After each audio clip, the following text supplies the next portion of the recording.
Pria ini adalah Bill Markham, seorang insinyur yang ditugaskan membangun bendungan dekat hutan Amazon. Di suatu hari, Bill mengajak keluarganya yang berasal dari Inggris menuju Brazil untuk menemaninya bertugas. Di tempat kerjanya ini, Bill membawa keluarganya ke pinggiran hutan. Di saat ibunya sedang mempersiapkan makanan untuk mereka, Tom merasa penasaran dengan rombongan semut yang berbaris berjalan menuju ke arah hutan. Setelah memperhatikan semut-semut itu, tanpa disadari, ia sudah masuk jauh ke dalam hutan. Saat itulah Tommy bertemu dengan sekelompok suku pedalaman yang diam-diam memperhatikannya.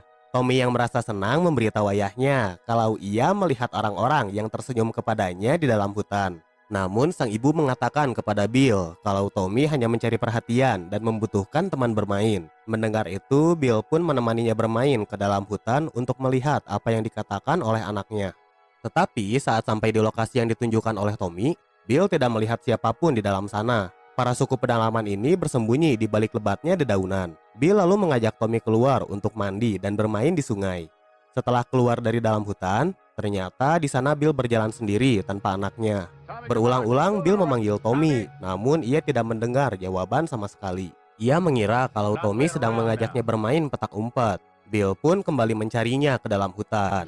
Menyadari ada sesuatu yang tidak beres, Bill mencoba melanjutkan pencariannya sampai terhalang oleh rimbunnya pepohonan.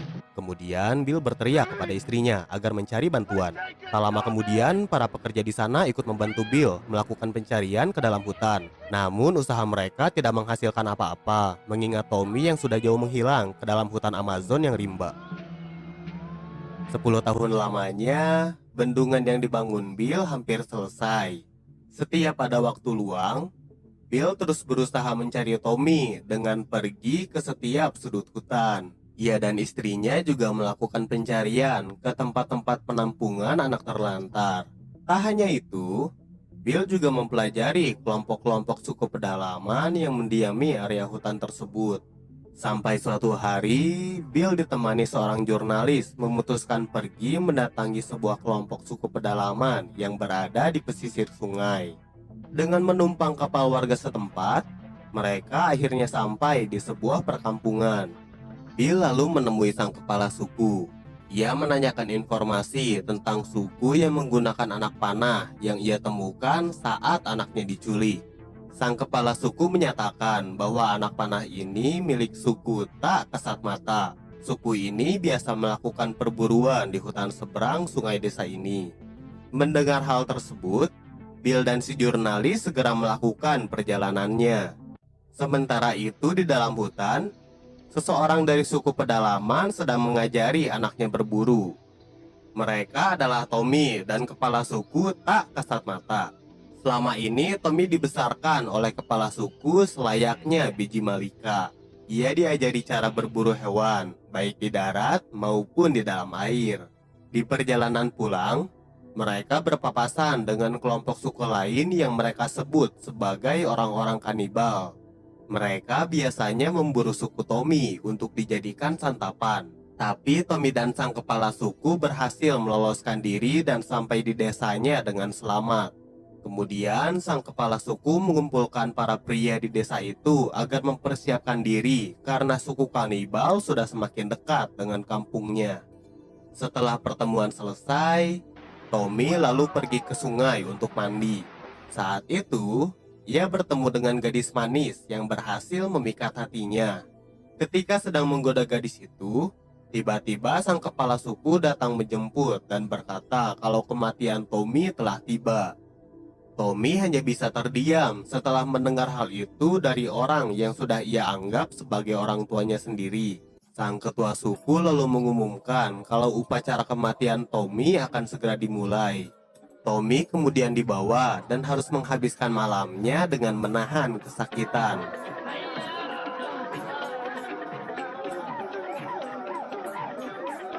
Keesokan paginya, Tommy yang sekarat dimandikan di sungai oleh kepala suku dan dianggap berhasil. Upacara kematian ini ternyata dimaksudkan untuk membunuh sifat bocahnya Tommy. Kini Tommy resmi diberikan izin untuk melamar wanita yang ia pilih. Sehabis itu, ia menjalani ritual selanjutnya dengan melakukan pembukaan mata batin. Seketika Tommy tersadarkan diri setelah pipa ditiupkan ke dalam hidungnya. Dalam pandangannya, ia dibimbing seekor burung elang yang menunjukkan sebuah sungai dekat desa suku kanibal. Tommy harus mengambil batu hijau yang ada di sungai itu. Batu tersebut adalah batu keramat yang membuat suku mereka bisa tak kasat mata. Walaupun berbahaya, Tommy tetap menjalankan kewajibannya dan mengambil batu hijau itu. Di waktu yang sama, Bill dan si jurnalis sampai di sebuah sungai. Mereka menemukan sebuah perangkap ikan di sana. Hal itu membuatnya yakin kalau mereka sudah semakin dekat dengan kediaman suku tak kasat mata. Akhirnya mereka memutuskan untuk bermalam di sana.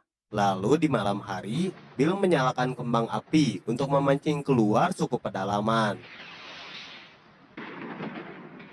Memang sih suku pedalaman itu ada yang keluar, tapi itu bukan suku yang mereka cari, melainkan suku kanibal.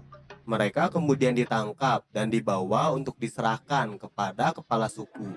Sesampainya di desa suku kanibal, Bill yang menguasai bahasa mereka langsung menanyakan informasi tentang suku tak kasat mata. Kepala suku kanibal mengatakan kalau mereka adalah suku yang dagingnya sangat maknyus. Mengetahui mereka adalah suku kanibal, Bill kemudian menembakkan senjatanya. Ia pun terpaksa melarikan diri dan meninggalkan si jurnalis. Sambil kokosehan, Bill terus mendereder suku kanibal yang terus mengejarnya. Tapi sayang, Bill lupa mengaktifkan aimbotnya. Alhasil semua tembakannya pun meleset. Ia semakin kewalahan menghadapi mereka dan harus terkena panahnya Mia. Bill terus berlari sampai terperosok ke dalam jurang dan membawanya ke tepi sungai. Di sana ia terkejut karena melihat suku pedalaman lain, yang mana itu adalah Tommy. Bill langsung menembakkan senjatanya ke arah Tommy. Ia mengira kalau Tommy adalah salah seorang suku kanibal yang mengejarnya. Saat Tommy ingin membalas serangan Bill, seketika ia teringat masa kecilnya dan mengenali sang ayah. Pertemuan mereka harus terhenti sesaat karena suku kanibal datang mengejar. Di tengah pertempuran, Bill menyadari kalau itu adalah anaknya yang selama ini ia cari-cari. Sambil dikejar-kejar suku kanibal, Tommy pun segera membawa Bill meninggalkan tempat itu. Akhirnya Tommy berhasil mencapai kediamannya sambil menggendong Bill yang tak sadarkan diri. Di sana, Tommy disambut dengan bahagia oleh sukunya karena ia telah berhasil membunuh suku kanibal. Tommy juga berhasil mendapatkan batu keramat yang ia cari. Kemudian, Tommy memberitahu sang kepala suku kalau ia membawa pria yang sering ia temui dalam mimpinya. Ternyata, anggota suku yang menculik Tommy dulu masih mengenali Bill yang mereka sebut sebagai Daddy. Di sana, Bill mengalami demam tinggi akibat luka yang ia derita. Sang kepala suku pun melakukan pengobatan kepada Bill. Pada malam harinya ketika Bill bangun, ia menanyakan kepala suku kenapa dia menculik anaknya. Si kepala suku berkata kalau suatu hari mereka melihat Bill dan Tommy. Suku pedalaman memanggil mereka dengan sebutan manusia rayap karena suka melahap habis semua pohon di hutan. Awalnya mereka berencana membunuh Bill dan Tommy. Namun mereka semua berubah pikiran setelah melihat senyumnya Tommy yang begitu tulus. Di tempat lain, kepala suku kanibal sedang mencoba menggunakan senjata milik Bill. Namun karena tidak bisa menggunakannya, mereka pun pergi ke pinggir hutan dan menemui sekelompok pemburu ilegal. Mereka berencana menukar kulit macan dengan peluru, tapi kepala pemburu ini malah menolaknya. Ia menjelaskan dengan bahasa isyarat kalau mereka ingin mendapatkan peluru, mereka harus membawakan banyak gadis-gadis dari pedalaman. Setelah mereka mengerti dan menyetujuinya, para pemburu ini memberikan mereka banyak peluru untuk memburu gadis-gadis suku pedalaman. Di kediaman suku tak kasat mata, Bill yang baru saja terbangun pergi menemui Tommy yang akan melakukan perburuan. Bill mengajak Tommy untuk pulang ke tempat asalnya.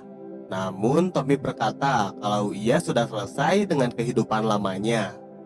Kini hutan inilah rumahnya Tommy dan akan menjadi rumah bagi anak-anaknya kelak. Terlihat kekecewaan di wajah Bill saat melihat anaknya pergi berburu untuk persiapan malam nanti. Setelah selesai berburu, para warga desa mengadakan acara, yang mana itu adalah pesta pernikahan Tommy. Raut kesedihan kembali muncul di wajah Bill karena anaknya yang telah lama hilang tiba-tiba malah menikah. Di sela-sela itu, sang kepala suku menawarinya untuk tinggal di sana. Namun Bill menolaknya karena harus pulang ke tempat keluarganya sedang menunggu. Sebagai upacara perpisahan, sang ketua suku memberi hadiah kepada Bill. Ia meniupkan pipa ke kedua lubang hidungnya sampai pingsan.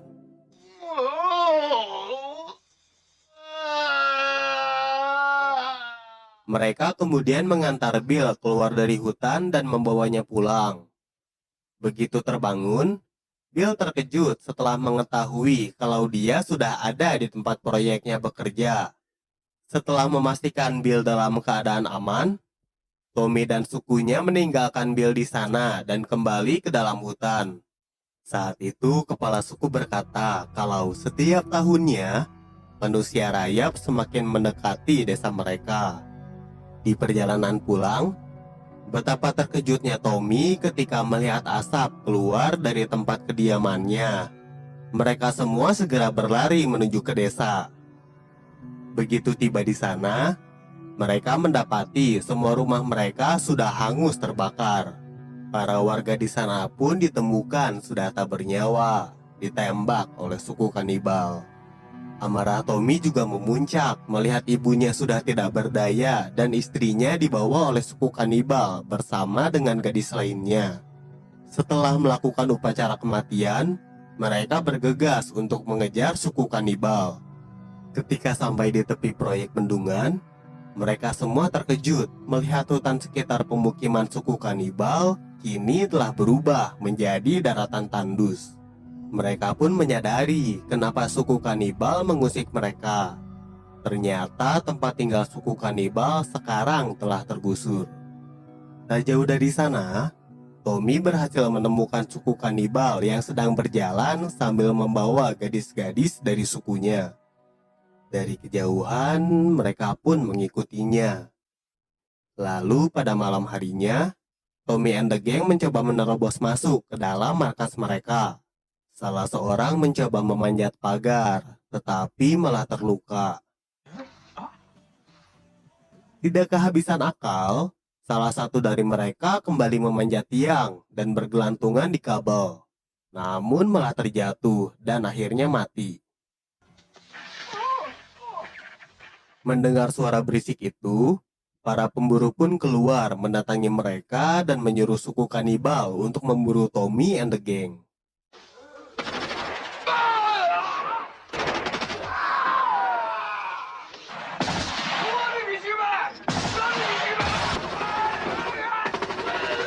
Kejadian ini ikut menewaskan sang kepala suku yang terkena tembakan.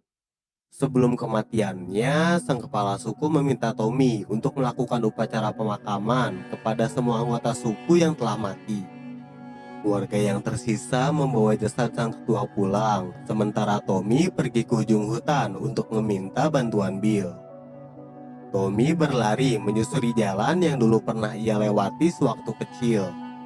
Setelah sampai di tepi sungai, Tommy segera mengambil perahu dan pergi ke kota. Bermodalkan ingatan masa kecilnya, Tommy kemudian mencari Bill ke sebuah apartemen. Melihat Tommy yang tiba-tiba muncul di luar pintunya, Bill dan istrinya langsung memeluk Tommy yang telah hilang selama lebih dari 1 dekade. Tommy bercerita tentang keadaan tempat tinggalnya dan meminta pertolongan Bill untuk menyelamatkan para gadis yang diculik oleh pemburu. Bill pun langsung mengumpulkan keberanian dan mendatangi tempat di mana para gadis pedalaman ini diculik. Dengan santuy, Bill masuk ke dalam untuk memberitahu para gadis tentang rencana penyelamatannya. Sedangkan Tommy dan teman-temannya menyusup lewat pintu belakang. Setelah para gadis berhasil dikeluarkan, Bill pun beraksi dan berhasil menumbangkan para pemburu yang ada di dalam sana.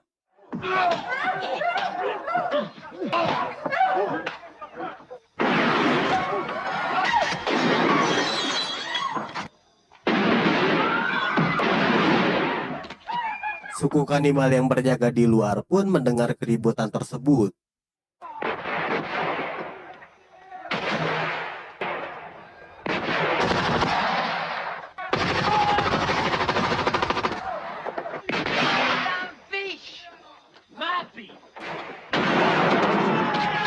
Beruntung, suku kanibal berhasil dikalahkan.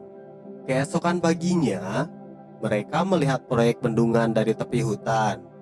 Di sana, Bill mengatakan kepada Tommy putranya kalau ia menyesal telah ikut membantu orang serakah menggunduli hutan. Tommy kemudian mengatakan kepada Bill kalau ia akan menyuruh para katak untuk bernyanyi agar turun hujan lebat dan membuat bendungan itu hancur. Bill pun memeluk putranya sebelum say goodbye. Asik. Tommy dan sukunya yang tersisa kemudian melakukan sebuah ritual.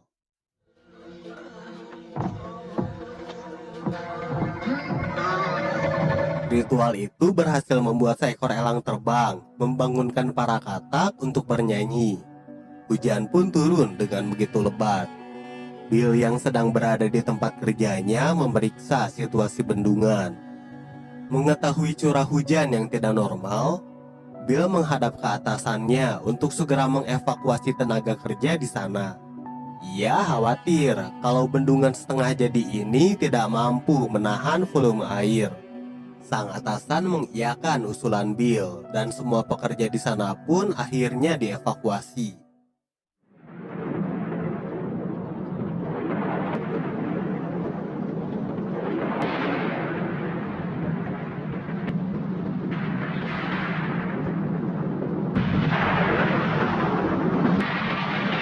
Bendungan pun jebol dihantam oleh banjir tersebut. Setelah semua berlalu, para pria dari kota diajak Tommy untuk tinggal bersamanya di dalam hutan. Tommy menjodohkan gadis-gadis sukunya kepada pria-pria ini. Namun masih ada beberapa wanita yang belum mendapatkan pasangan. Istrinya menyuruh Tommy agar menikahi para wanita itu. Akhirnya mereka semua hidup dengan bahagia dalam damai. Tamat. Ending yang hilang di hutan berakhir enak-enak. Film ini diangkat dari kisah nyata mengenai seorang anak yang diculik oleh suku pedalaman Amazon di tahun 1972. Selama 10 tahun, akhirnya ia berhasil ditemukan. Tetapi berdasarkan keterangan si ayah, anaknya ini sudah menjadi bagian dari suku pedalaman. Maka ayahnya memberitahukan media kalau anaknya ini sudah tewas. Setelah nonton film ini, Otong bersyukur aja sih kalau hutan-hutan di negara kita masih rimbun. Sekian alur cerita film Emerald Forest yang bisa Otong ceritakan. Jika ada saran, rekomendasi film, atau kritik sekalipun, bolehlah dilampiaskan di kolom komen. Terima kasih sudah menonton. Dimanapun kalian berada, semoga selalu santuy. Otong undur diri dan jangan lupa subrek,